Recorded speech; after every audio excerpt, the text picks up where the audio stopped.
So expecting a high of about 79 today. And overall, I think your biggest weather feature, most noticeable anyway, today is going to be the winds. Here's a live look outside at I-49, just south of Harrisonville right now. I'll pick this one because you can see the trees just starting to sway. And that I think is going to pick up throughout the morning. We're going to have strong gusty winds, possibly up to the neighborhood of 40 miles per hour as we approach the late morning, early afternoon hours as we're starting to set up for our incoming weather system. So here's the surface chart today that tells the story. Okay, we have the cold front draped across central Kansas.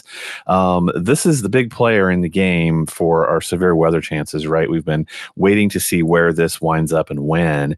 And so in the meantime, here's that pressure gradient. These are the black lines showing me that, the later in the day we go, the gustier the winds will be, although I think they will taper off a little bit this afternoon. As we move into this evening, here is where the cold front starts to affect our area, right? Very northeastern Kansas and very northwestern Missouri.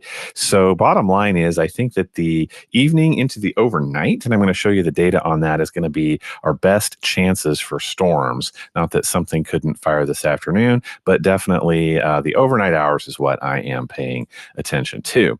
And then here's surface chart again as we move through that. That front is going to sag south, and as it does, the severe threat is eventually going to wane out with it, and heavier rainfall moves in with at least a 60, more like a 70% chance of rain is going to persist all the way through to Thursday night. So that's kind of the big picture. Let's step back into the severe weather threat. This is no change from yesterday's data. All of Kansas, East Central Kansas in the slight risk area still.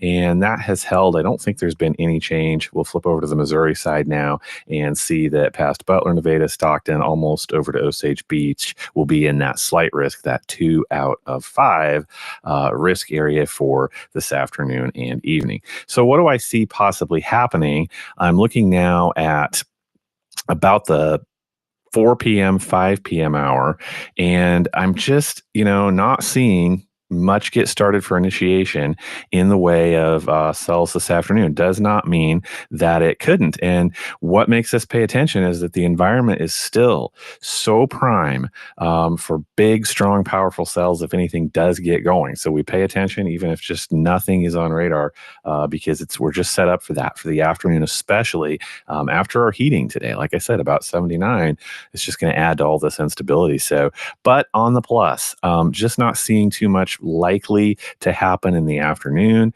pushing now into the evening. So, we'll pay attention if it does, because a little cell can bloom up fast, and we would be talking about all hazards that are associated with small discrete cells possible. But for afternoon and evening, I'll be watching, but it's a low chance of storms developing. So that's the good news.